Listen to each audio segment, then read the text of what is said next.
Hi, everyone. This is acyuta-bhava from Nightlight Astrology. It's Wednesday, February 19th, and today we're going to take a look at Jupiter's sextile to Neptune. This is another big transit that is perfecting this week. Yesterday, I took a look at Mars's trine to Uranus, which is taking place this week as well. And today I want to take a look at Jupiter and Neptune.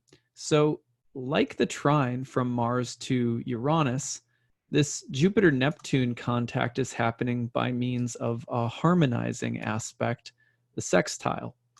Now, the sextiles were said to be of the nature of Venus traditionally.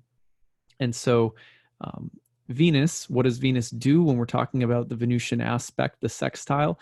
It takes things and harmonizes them. And sometimes implicit in that harmonizing is that they mate something that may need harmonizing, or unlike things that may need to find some element of likeness so that they can come together. So another factor that can increase the benefic effects of a planetary transit is when one of the planets is in reception to its own host. So, for example, in this case, Neptune is in the sign of Pisces, which is Neptune's sign, or excuse me, in modern astrology, we say that that's Neptune's sign, but traditionally was Jupiter's sign. So in the traditional language of dignities, what this means is that Neptune is in an aspect with its host, Jupiter. And that would count as a condition of bonification, meaning it makes it a little bit better. When there's reception between a planet and any sign and the host of that sign by an aspect, the two are getting along a little bit better. It's as if, Neptune is hanging out in Jupiter's house and has a, do you remember when we were kids or whatever, you'd play that game where you'd tie two cans together with a string and then you'd use like a telephone, you'd talk through it and the other person would listen. You could go in other rooms and do it like that. So it's like they have a little telephone connection with one another, has good reception. So the host can communicate with its guest and vice versa. And that generally means that the two will get along, especially if they have reception between their cans and string. And also it's a benefic aspect, like a sextile. So now there is something about this that is a little bit troubling, and that's that, well, Neptune or Jupiter is also in the sign of its fall. So Jupiter is in its depressed condition at the moment, but that doesn't mean everything is bad. Everything is, there's nothing salvageable. This is a mixed aspect. So we're going to talk a little bit about what that mixed aspect might mean. First of all, when Jupiter is fallen on hard times, it can mean that we're at a moment where we're having a crisis of faith, a crisis of truth, a crisis of ethics, a crisis of morality. And these conditions that come about can test us, can test our faith, and can help us rebuild or start over from the bottom up with something that we feel has reached a state of corruption, degeneration. Something has bottomed out. We've lost faith in it, or it's become broken. So, for example,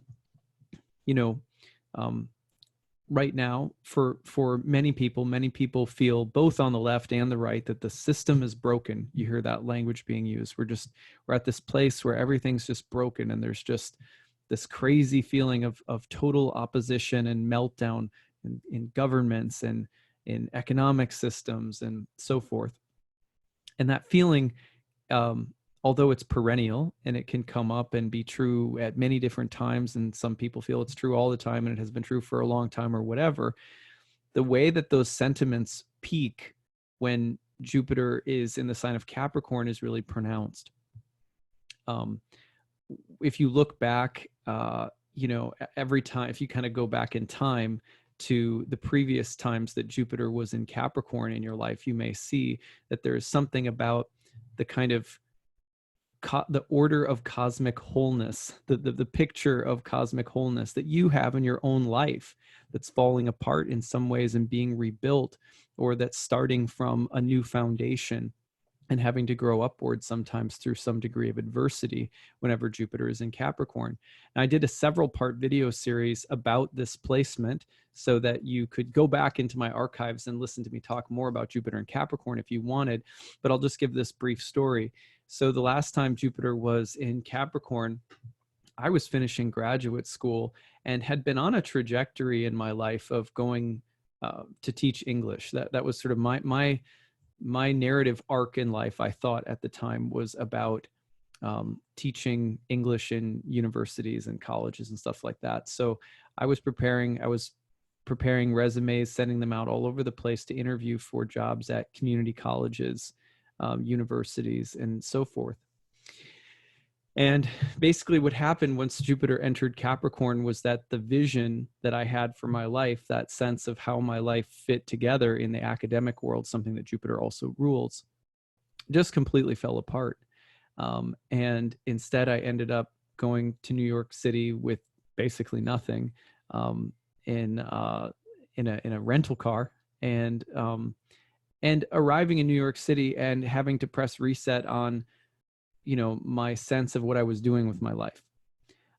And so I was starting fresh and having to build kind of a new moral universe for myself. What is my cause? What are my principles? What am I here to do? What gives me a sense of why I'm here and what the larger overarching purpose of my life is? Where do I place my faith? So there can be something that's a little depressed, or where things are kind of falling apart, or there's impermanence, because Saturn, of course, Jupiter is in Saturn's sign of Capricorn. Saturn is the planet that is related to impermanence. And so Jupiter in Capricorn can represent just sort of bottoming out, where some system, some sense of knowledge, truth, order, justice, etc., can sort of fall apart.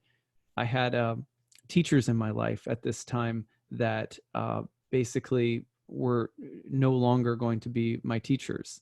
That I was saying goodbye to certain teachers in my life and a certain kind of educational path I had been following.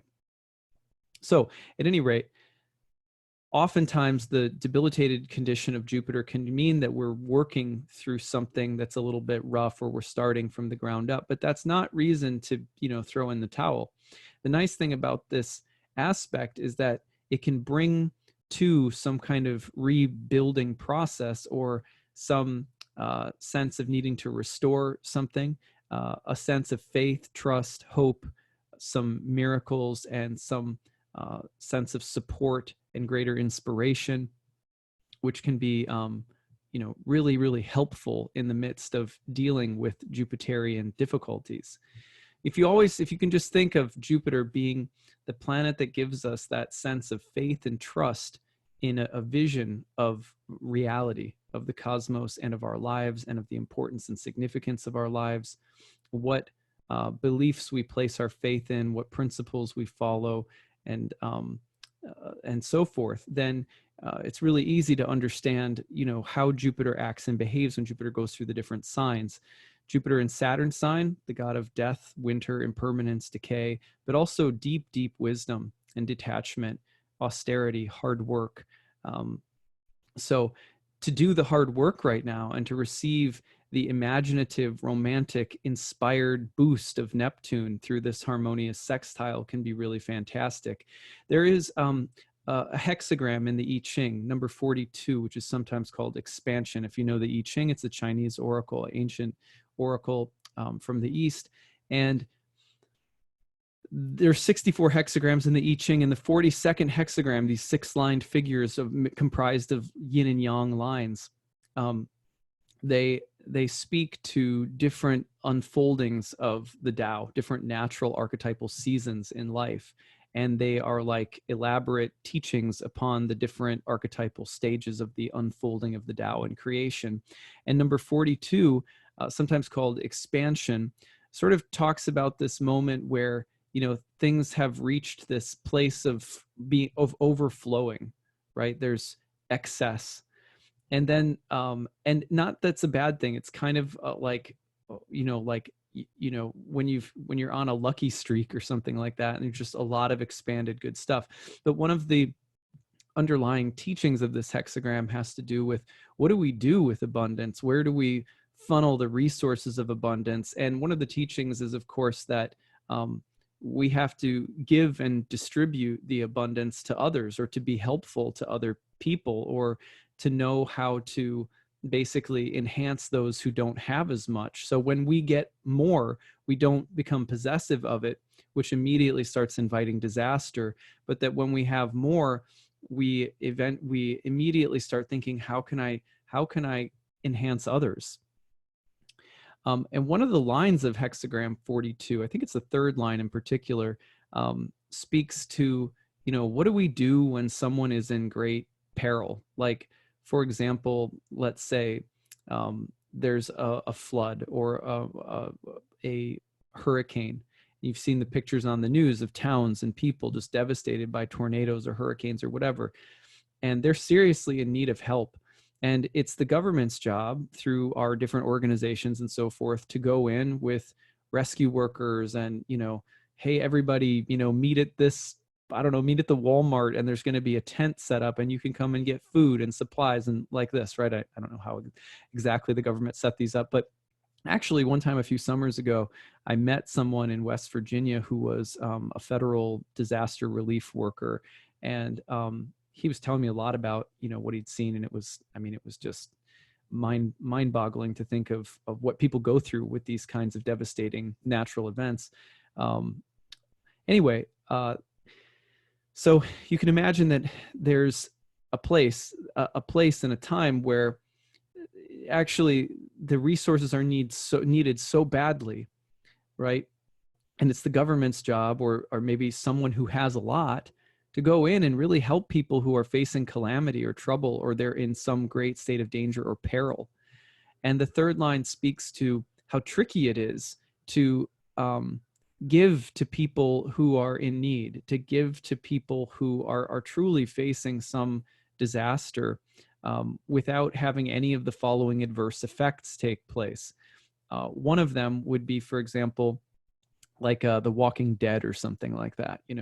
You show up with a big truck full of resources and everyone is so afraid because of the zombies or because of the whatever apocalyptic condition, that they basically mob that supply truck and kill you, which is a real danger when it comes, metaphorically, when it comes to helping people who are really drowning. It's like, throw them a flotation device, but be careful that you don't go out there and become their flotation device, because they might drown you.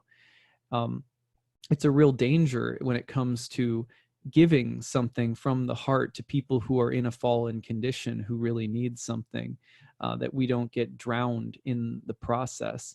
For example, you may have a really, really intensely needy family member or spouse or friend or something like that, and you've learned from experience that this person will sometimes really take you down as you try to help them out.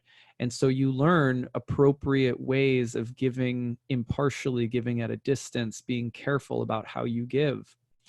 This is a lesson right now with Jupiter in its fall sextile to Neptune, because the feeling of wanting to reach out, support, help, heal, restore something that's been broken or damaged is there, but we can get pulled under in the process, and so we have to be really careful about that. The other thing that can happen when you're distributing that aid, and I'm not suggesting that people who have, I'm sure that people in Puerto Rico, these other places that have been devastated, I'm sure that, that their way of receiving support and the way that support has been given has been really nice. I'm not saying anything about, I'm not making any criticisms at all. I'm just speaking archetypally about what can happen when people are really screwed and need help, and it arrives, and the panic and the way that can overtake things. So we also imagine another situation, which is that the person who arrives with all of the resources to help, when people are really in a bad position, one of the things that can happen is, even if they receive the support, they may become envious of the person who had the aid or support to give. And envy breeds contempt, and contempt breeds malice, and malice breeds violence and hatred. And so we know that there is, you have to be really careful when distributing help to other people as well. Not that we are hard-hearted. Of course, we want to help each other and lift each other up. But whether we're giving or receiving support, we have to be really careful about envy and about the way that envy and jealousy and greed can play a role. What to speak of course, having a lot to give. One of the basic messages, again, of the hexagram, having a lot to give and feeling really kind of like puffed up about it and coveting it and holding it rather than looking for who really needs help. So there's a lot of tricky territory in a Jupiter-Neptune sextile, because one of the things that it does, especially with Jupiter in its fall, is highlight where there is room for restoration, where there is room for healing, where there is room for helping and assistance, and that miracle sense of renewal or restoration. But again, when I was meditating this morning on this dynamic and hexagram 42 in line 3 came up, I believe it was, this all of these different teachings made so much sense, right? For example, how many of you have ever had this experience? Let's say that you are in a relationship with someone and you've reached an impasse because they're really troubled. Maybe they're even mentally ill or sick in some way, and you love them, but you realize you can't keep trying to give to them because it's draining you in some way. And there's a way in which your heartstrings will be played upon, right? Like, well, a person might say, well, I just need to, understand why you're cutting me out of your life or something like that. Or they may say, oh, I just need to understand why you broke up with me, or I just need to understand, this or understand that. And you go, okay, I don't want them to feel, I don't want them to feel like I have no reason behind what I'm doing and that they're just being left out in the cold, right? So you open the door and you go, okay, well, I'll tell you. And, that way you understand, because I'm not trying to hurt you or harm you, right? I just need to take care of myself and have my own boundaries because the exchange has become toxic, and let me explain it. So you do.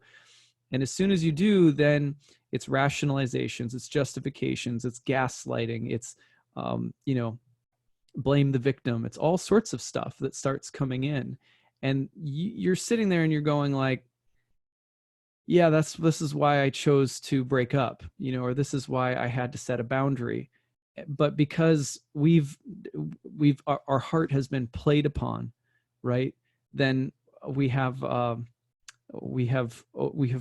kept a poor boundary, and we'll learn the same lesson all over again. And eventually sometimes the door has to be sort of slammed, right? And it's like push, kind of like say, out, no more, enough. So it's possible, even though this looks like a very harmonious aspect between Jupiter and Neptune, that one of the impulses of wanting to restore or mend or heal things, to restore some sense of faith and to put our hope in the ability to forgive and move on, which are great things and definitely possible right now. But the other thing you have to be careful of is the way in which, again, you can kind of get dragged down by an impulse to try to help or fix or heal others. So sometimes we have to let that healing process happen on its own, or as the third line of hexagram 42 suggests, we find an impartial authority like a counselor or a mediator, or we might have to have a way of helping that's a little bit more distanced. For example, okay, I'm making this up off the top of my head, but let's say that there's a wayward kid, and they keep doing drugs, they keep going to rehab like this. And the kid says, I want to come home again. And you say, you know what, I'll pay for you to go to rehab, but you can't come back home. So it's a way, in that example, you might be saying, look, there's something I can give you, but it has to be impartial, has to be at a distance, and it has to create some healthy kind of boundaries so that I don't get flooded again. It's an interesting combination between a fallen Jupiter in an earth sign and an oceanic Neptunian Neptune in an oceanic water sign. So these are some of the, crags and cracks of this terrain that we're navigating right now. It's not easy stuff. On the other hand, overall, the aspect is very promising. Again, it generally speaks to the potential for things to be uplifted, inspired, for little miracles to happen, for hurts and harms to be forgiven. I mean, all of the good stuff of Jupiter Neptune is there right now to potentially really help us rebuild something, or build something from the ground up, or restore something. All right, so the other thing that can come about with Jupiter Neptune will be the excessiveness of Jupiter and Neptune. For example, Jupiter Neptune is sometimes associated with things like steroids, where the desire to get bigger, Jupiter is combined with some kind of deceptive, illusory potion, intoxicant, etc. So, love potions and, steroids and things that kind of create a false sense of something being bigger or better than it is, or of restoring something, right? Like building something back up, but using subpar building materials, so that even though it looks like it's been restored, like it's going to fall apart again pretty soon. Those are things to be careful of as well. Jupiter Neptune can also speak to those things that we are united on, despite what appear to be intractable differences. Jupiter in Capricorn can represent that, again, that sense of something really being in a state of disrepair, and trying to, come to terms with some way in which the working order of a work environment, a relationship, a family, a home, a business, whatever, it's sort of like things aren't working, something's breaking down. And then, the sextile to Neptune can bring in these harmonizing elements, these underlying unities. For example, someone recently asked me about MAGA, Make America Great Again.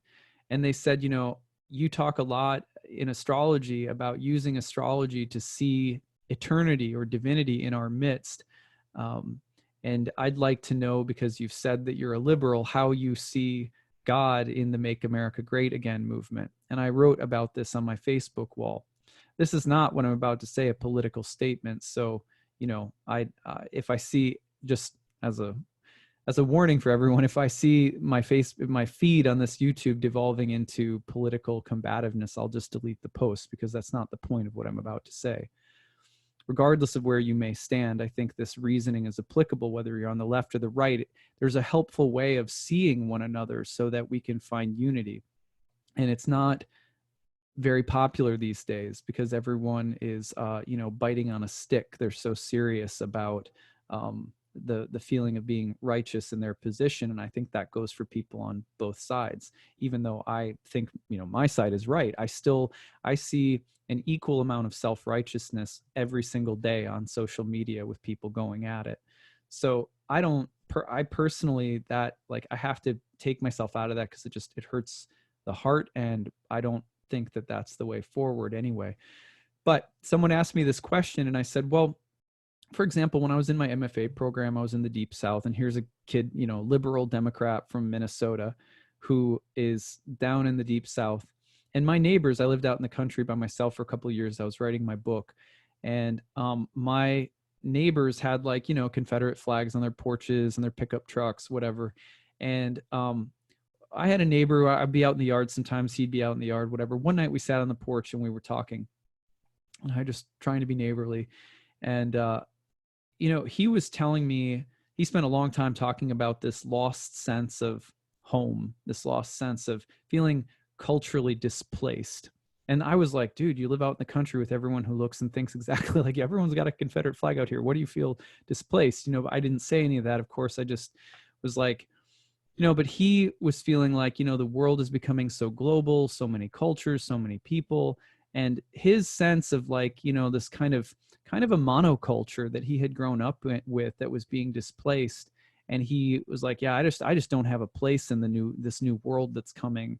And, this kind of reminiscent, nostalgic. And what I experienced there He, of course, didn't know I was a liberal, and had the person of the quote unquote wrong color been walking down the street, I have no doubt that he probably, would have gotten more rigid and maybe even angry, because this was the type of guy he was in general. But some real prejudices that were, he would, he would actually expose some of them in the conversation to me. But, you know, he, when I listened to him speak about being displaced and so on and so forth, what I heard at the time as a student of archetypal astrology, of archetypes in literature that I was studying in school, was perennial.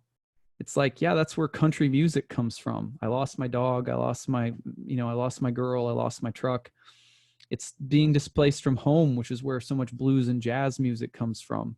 It's where, gospel music comes from. So there's a similar archetypal roots. They don't come from the same stories historically. And on that level, in the world of human justice, those stories are very complicated and not at all equal, right? They're not equal stories.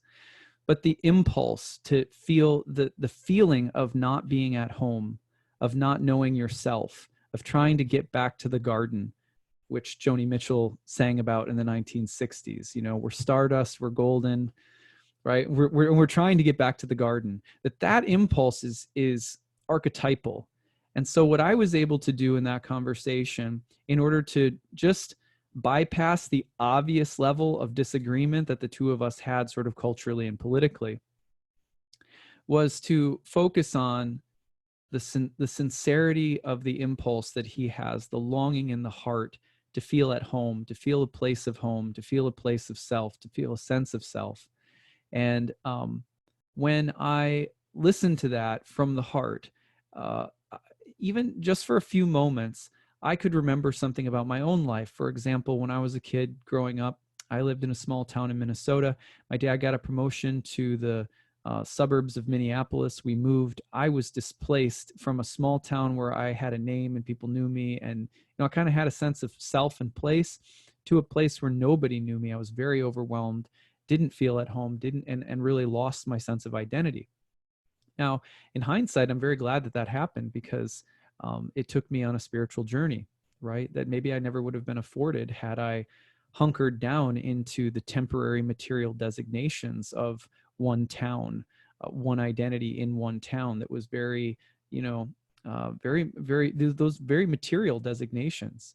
And I do believe that when we mistake the impulse to return to home, which ultimately is God, to return to the garden, which is ultimately spirit, soul, and the spiritual reality behind things that we so easily lose track of, when we mistake that impulse for the literal stuff of the world, I got to get back to my culture, I got to lock out the foreigners, I got to whatever, all of this, in my opinion, whatever it might be, that when we mistake that impulse for trying to, manipulate the material circumstances to make them as Eden-like as possible, we're always going to be in a civil war.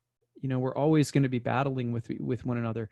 But when we can see the underlying unity, the archetypal impulse that we all have to return home, to be in a place that is the kingdom of heaven, to be in the heart, to be a spirit soul who we feel like we are with our tribe, with our family, which is ultimately all of creation. That when we recognize that underlying impulse, we can recognize the good in someone at the roots of what on the surface may appear like a major difference, a difference that may even take us into, some kind of civil war like it did in the past. This is the exact dynamic that is spelled out in the introduction to the Bhagavad Gita, when Arjuna is on the battlefield and he's having to go kill his own family members in a civil war. He says, I don't want to do this.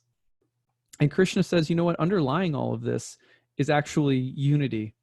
But for this part of the play in human life, you have a dharma, and you have there is a real fight that's going to take place. It's kind of unavoidable. You can't run away from it. You can't just say, oh, there's underlying unity, so I'll bypass the fight. No, the fight's going to take place. That's part of this world. But it can help us so much when we are trying to repair a basic level of trust, of truth, of a basic sense that life and the grand theater of the cosmos is good, beautiful, and true, it really helps to pause. And whether you're on the right looking at the left or the left looking at the right, just dive down into the underlying call of the heart. Everyone just wants to be at home. Everyone wants peace. Everyone wants love. Everyone wants some sense of returning to something that was lost. Everyone wants to remember or recollect something that's divine. Everyone is from time to time compelled by the feeling that there once was a home and a place and a truth and a meaning that was there but was lost. These are perennial feelings. So similarly, Plato says this is remember this, I told you guys, check this out. If you're brand new to Plato for Beginners is a really nice way of understanding some of the underlying philosophy that ancient astrologers had, because they were deeply influenced by Plato. I have another book, I'll show you really quick. If you want to go, really neck deep, I recommend the Complete Plato edited by John Cooper. This is if you want to read the actual text, it's beautiful. I often quote out of this because there's nice summaries in this little like comic book Plato for Beginners edition, and I have my students read this too. So here's something about love and the underlying unity of the forms. Plato continued developing his theory of the forms. This would be, for example, the archetypal patterns underlying things like a Jupiter and Neptune contact, or a Mars and Uranus contact, or a Mercury retrograde, that there are these perennial themes, like substructures of reality, metaphysical thoughts in the mind of God that we are all participating in, like the great movements of a musical piece, a composition, or the great themes and acts of a play. So Plato continued developing his theory of the forms. He tried to show how necessary some realm of permanence was for understanding both the world and ourselves. So in other words, Jupiter and Neptune, one of the amazing things that a Jupiter-Neptune sextile can give us is the recognition of that underlying spiritual essence, sameness, and unity that is there behind what appears to be some kind of gap or cavern in our thinking or our ways of behaving or acting in the world. It can help us understand the underlying sameness and eternalness of the thoughts, feelings, impulses, desires that we share in, which sometimes in this world lead us into all sorts of polarizations and conflicts, but actually underlying those conflicts, if we look very carefully, are these eternal realities, are these eternal truths. And we can see them in one another when we look. He burned with passion over these forms and thought of them at times as existing in a realm beyond the cosmos, a realm that can only be reached by the mind, the pilot of the soul. So in other words, we contemplate, if we take a moment to reflect upon and contemplate the underlying unity behind what appears like our very different agendas, if we can try to understand where a person is coming from, which we need empathy and compassion in order to do, as even just a thought exercise with people that we work with. I mean, what to speak of all this big political stuff, right? But even just people we work with or people in our family, it can help so much. He saw in this passion a way in which the forms can be made accessible to those who may not start with problems of knowledge. It was a way that was open to any mortal who experienced what the Greeks called eros. To understand how the theory of the forms can relate to the notion of eros or love, we have to realize that for Plato, the activity of eros can excite the soul and create within it a desire to move upward. This upward movement of the soul provoked by eros can somehow lead to the soul's complete transport into the realm of the forms. How this movement toward the forms can occur and what the soul sees when it reaches the realm of the forms are the matters to be explored on the path of love. So one of the things that's really interesting about ancient astrology is that it is essentially, and Plato also describes, I should say this really quickly, Plato also describes that the ability to understand the forms or see the forms is a matter of remembering. It's a matter of remembering something that is actually endogenous to the soul. So one of the reasons that when we're facing disagreement or the feeling of, being at odds with other people in terms of the way we look at and understand the working order of reality or society or our lives or whatever, is that we seek to understand the secret sameness, the secret similarities of our needs and longings as spirit souls. And we do that in astrology by understanding the way in which we are all participating at the same time in the same kinds of archetypal impulses and desires, even though they often appear through polarization, through duality. That's not easy. That's a deep practice, and it's a practice that does not mean that you can. It's not spin alley, right? You can't just spin things to be positive or unified when they're not. It takes a real transformation of heart that we have to work on through spiritual practice in order to understand and empathize and really come to see the good in other people and come to understand the longing for home, for God, for peace, for love, for beauty, for justice, for truth that people have. So much of our disagreements boil down to not being able to pause and see in one another the same goodness that is underlying what appears to be like an intractable conflict. This is an aspect right now that can be about, cheap solutions to deeper problems. So you have to be careful of that. On the other hand, it can be about really needing to look very deeply at the root spiritual goodness in others that seems to exist within someone over there that we consider to be really fallen or messed up or different than ourselves or whatever. And that takes a kind of insight. It takes a reflectiveness, but as Plato said, it takes love. So Jupiter Neptune is a combination that often speaks to underlying unities. When Jupiter is in its fall, underlying unities in the midst of what feels like, well, that's a corrupt or broken thing over there. Well, that's faithless, that's lawless, that's immoral, that's corrupt, that's hypocritical, that's broken. In the midst of that we try to understand the impulse to the same impulses to spiritual life, truth, goodness, etc. It's also a merciful transit in that it can inspire within us the desire to be merciful. Now, let me return to that example with the old man on the porch for a second. So this guy that I was speaking to, right, in my mind, what I'm able to do in such situations, if I'm lucky, because a lot of the times I'm not, because as you know, even me talking about this could be inciting, triggering for some people.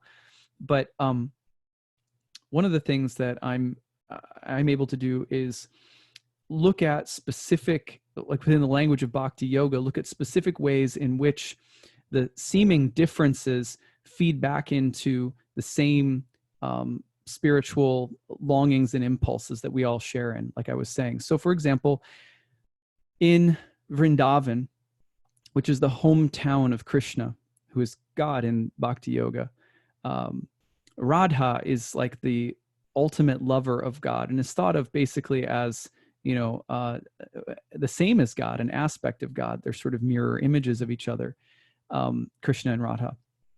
So Radha, Krishna's lover, is in Vrindavan, along with everyone in Vrindavan who's completely in love with Krishna. And when Krishna is there, it feels like everything in the universe is in its proper place. Everything is good, true, beautiful, just, protected, safe, tranquil, etc. But as it so happens, Krishna is occasionally called away from Vrindavan to go out into the world. And when he's called out into the world, he's called out to go and deal with all sorts of conflicts that are happening in a place that is not Vrindavan, is not that kind of Eden-like community. But so first of all, so what this is telling us in the Bhakti wisdom literature is that there is this way in which you could say God is not just what we experience in union, but God is also a part of how we experience God is how we experience God in separation. And that the separation has to be given a sacred place, because the separation is actually talked about in Bhakti Yoga to produce even more deep, longing, intense states of love. So like if you're away from your lover, you burn inside, you write love poetry, you write songs, you could cry out to the moon, whatever you do, and you're just torn up inside because you're not with your lover. And in bhakti we say that this is not a bad thing, that to have some sense of separation, and that separation is actually sacred, is really, really important. So when I hear people, like when I think back about that guy in the porch, I realized that, I was kind of practicing bhakti before I even knew what it was, which is to listen and to hear that call.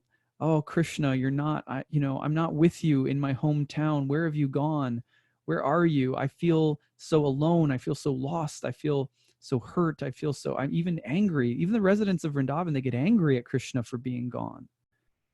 And then Krishna comes back and there's reunion. And then Krishna leaves, and so it's like that, right? And when I hear people, not just the old guy on the porch, but anyone dealing with anything that, they're really hurt, they're mad, they're upset, etc. If I can, in my ears, try to hear those residents of Vrindavan calling out for the beloved that they've lost, I start to hear the echoes of love, even if it's coming through a kind of perverted distortion in the material world that's filled with all sorts of human inequalities. If I can get back to the essence of where all cries, all anger, all sense of being abandoned, being alone, being hurt, longing for something that you don't have, missing something, wishing for something, right? Angry that something's not there, that all of that in the bhakti language, in the spiritual realm, is perfected in Vrindavan, in this place where it's the home of God. And occasionally, as a part of the intensification of the love of God, there is this sense of departure. Now, that's not our world, right? That's not, we're not in, in a sense, we're not in Vrindavan. But if we want to go to Vrindavan, then in some ways we have to start behaving like the residents of Vrindavan, which means we have to start looking to see God in all things. We have to start looking to see God in the people that are crying out for something, angry about something, feeling that something is unjust on a different level than we are. The karma will play out in the world however it will. And there's human justice and there's karma in this world, and not everything is equal.